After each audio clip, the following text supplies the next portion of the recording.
Mastering Emotions, Exploring AI Facial Generation by Maggie, Ryan, Caitlin, Madeline, and Nina. The article we chose to base our presentation on is titled Emotion Controllable Generalized Talking Face Generation. The article focuses on creating talking face generation through a one-shot learning method. This method needs only a single image of the target person. Next, speech and emotion are taken as input to help generate a talking face of the provided image with different emotions. This is shown in the image to the left, where two images of faces are given with audio and emotion as input, and the outputs are talking faces of different emotions. The main goal of this method is to animate the same audio using different emotions. How can audio-driven talking face generation look realistic? This is done through focusing on areas of the face such as synchronizing lip movement to audio, preserving the identity of the speaker, eye blinks, and head motion. Talking face generation can be used in many different areas, such as animation, virtual assistants, telepresence, and gaming. Existing methods of creating talking face generation look unrealistic and fail to provide an immersive experience, which is why our article sought out to create an alternative solution. This video showcases how games like Red Dead Redemption 2 use motion capture to animate a face using video. The article we chose instead would be able to animate a face for a video game with just a single image of the character's face, audio from a voice actor, and desired emotion, which could simplify the process for animating characters' faces. Talking face generation mainly depends on annotated emotion audio-visual datasets. The problem is these datasets are limited, and it's hard to generalize onto arbitrary faces. To generate talking face generation, both audio and visuals need to be considered to portray emotions. Previous attempts have failed when relying on only audio or visual datasets. As talking face generation is such a needed technology, there have been multiple attempted solutions to create realistic and emotional faces. Some that were specifically mentioned in our paper are MEAD and EVP. MEAD consists of a detailed data set with many emotions, intensities of emotions, and sentences, as well as actual facial generation based on this data set. However, the generation only displays emotion in the upper half of the face, while animating the lower half only based on audio, completely separate from the rest of the face. This results in very inconsistent emotion across the face. EVP is a newer editing method that attempts to create full-faced emotion, but it uses intermediate global landmarks or edge maps to create the faces. This results in very limited generalization, making it difficult to use on any arbitrary face. The other attempts at making a generalized talking face usually rely on two specific datasets, Voxelab and CREMA-D. Those that use Voxelab, which is a large-scale audiovisual dataset with a diversity of faces, cannot create emotions other than those on the faces given. This means very little change in intensity, as the dataset was not made with emotions in mind. On the other hand, those built using CREMA-D, which is an emotion-based dataset, can create these emotions, but lack diversity of faces. Therefore, they cannot generalize well to faces outside those in the dataset. This solution for generating emotional talking faces aims to fix all of the issues with these existing solutions. This table here references all the past solutions and show there is no other current solutions that can create both generalized arbitrary faces and consistent or specified emotions, only one or the other. Some of these solutions also require a video of a person in order to use their face, leading us to ask, if they already need a video of a person in order to have them generate speech, why not just have the said person say the words themselves? Luckily, this solution claims to be able to address both issues while only needing an image as opposed to a video.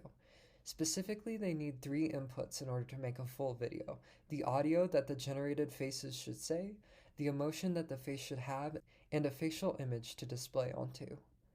The audio does not need to have any specific emotions to work.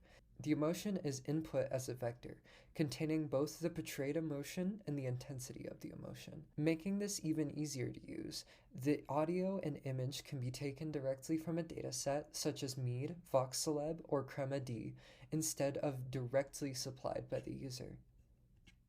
Using these three inputs, the solution uses a graph neural network to put emotion and motion from speech on facial landmarks, using specifically geometry-aware facial graphs.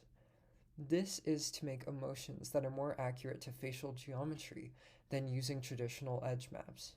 Using this, the final output is a talking face with the desired emotion and intensity of emotion, as well as the original audio, but made emotion independent in order to be used with several different emotions if desired.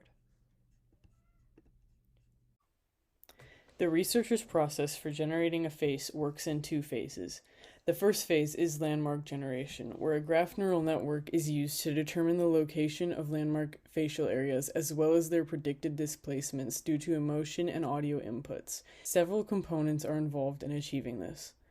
The first is a graph encoder. A graph convolution network is created with vertices that represent facial landmarks and weighted edges that correspond to the contribution each landmark has in the overall generated face. Distinct regions of the face are separated into subsets on the graph convolution network. The next component is the audio encoder, which takes in audio and uses a pre-trained deep search network to create a speech output that is emotion independent. This network also has an emotion encoder, which uses a vector to represent the target emotion and intensity. The vector stores information for happy, angry, sad, surprised, fearful, and disgusted emotions, as well as the corresponding intensity of either high or low. The graph decoder associates facial landmark vertices from the graph convolution network to displacements which are generated based on speech and emotion outputs. In addition to the generated displacements, spontaneous eye blinks are added for a more realistic product. The final product of the landmark generation step is the generated displacement graph G'. The next phase of facial generation is texture generation. The first component involved in texture generation is the identity encoder, which takes a target image and encodes it into an identity feature, which is used for predicting optical flow. The landmark encoder takes in the displacement graph G' as well as G, which holds the structural information from the original input image. The landmark encoder takes the difference between the heat maps of the two graphs, G' minus G. This value is used to model motion in facial landmarks. This information is then passed to the optical flow and occlusion map step. The optical flow captures and predicts local deformations in the distinct facial region subsets from the speech and emotion-induced displacements from the graph convolution network. The occlusion map stores these facial regions that must be generated in the final facial rendering. Finally, an image decoder takes in the optical flow and occlusion map and produces the output image.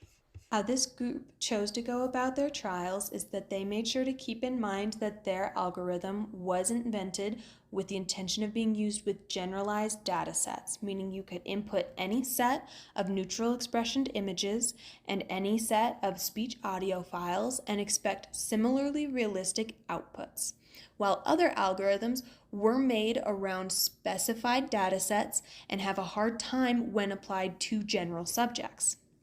So in order to be fair when comparing their algorithm versus other algorithms, they chose to use the other algorithm specified data sets. For each set of data, they handpicked 24 input subjects with varying ethnic background, giving each algorithm a neutral expression image and an audio speech file, and asking for, as a result, varying emotional output and 3 different intensities per each emotion. These were some of the results that they received back. In terms of quantitative results, they chose to rank each category based on existing ranking systems that are used in previous solutions. Next to each ranking system, you will see an arrow indicating what type of result you are looking for, whether it is a larger or smaller number. And in each set, they have bolded the result that won. In terms of the Mead data set, their algorithm outperformed 8 out of 10 times And the CREMA-D dataset, they outperformed the other algorithms 7 out of 10 times. They also made sure to highlight, especially in terms of the identity and lip syncing categories where they lost, that those algorithms which did outperform them are especially designed and focused to rank highest in those categories.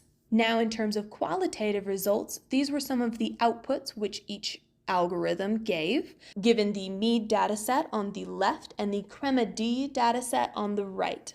They mainly chose to focus on comparing their algorithm to the EVP and the Mead algorithms, both listed in the Mead dataset on the left.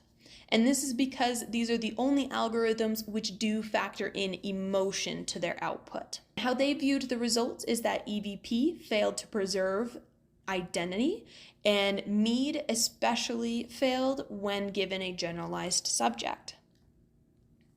Other qualitative results, they had a user study given a similar ranking system as in the quantitative results and asked 26 users to rank each algorithm based on video realism, identity preservation, lip sync, and emotional accuracy. And as you can see, their algorithm outperformed 3 out of 4 times, only ranking in 3rd place in the lip sync category, however, still a very close result. Now, in terms of the evaluations, the authors of this paper very much thought that they outperformed existing solutions and were very happy with their results of the algorithm. The only thing that they would like to do moving forward is add realistic head movements, which some other algorithms already implement. Our interpretation of this paper is that the authors did fail to list any disadvantages to their proposed solution or anything that they would like to improve about what they have currently instead of adding on to it, even though they do have a very realistic solution and it does often outperform other algorithms. And we believe that moving forward, they should also consider improving their lip sync ability, since even though they were ranked fairly high in their user study, there is still, of course, a better solution out there. A little bit about the future of this technology. Applications of talking face generation. Video games and television will be able to be fully customizable entertainment. The visuals and not only the storyline will be able to be personalized for any individual. Additionally, special effects like stunt doubles and animation, which typically take a lot of time, will be able to be done in a comparably instant amount of time. Personal chatbots and assistants will become much more natural and seen more widely in personal and also company use. A few societal implications of these deep fakes is how they're known in a more malicious context. The biggest one is political misinformation. We've already seen this in 2022, where there was a deep fake depicting the Ukrainian president urging Ukrainians to put down their weapons in a video posted on Facebook. It was largely not taken too seriously as the technology was yet to be where it will be, and it was identified relatively easily as a deep fake. However, this points to the future where this technology will undermine the trust that people have in media as evidence and the inability to separate truth from fiction. A little more on that. Blackmail and privacy rights will be at risk. We see now that you're able to own the rights to what your face is seen doing. However, in the future, false incrimination and the inability to trust video as evidence of what you're doing will have to be reconciled. Finally, fabricated pornography in a 2019 study was found to be 96% of deepfake videos online. A few questions. How can privacy and identity be maintained with the broad use of this technology? How can our trust in visual media and visual evidence adapt as talking faces become more widespread? And how can the process of training with others' datasets become more streamlined between AI projects? In conclusion, the paper found that their talking faces were able to better generalize to arbitrary faces, and they were able to utilize one-shot learning, meaning that they were able to learn from just one example image.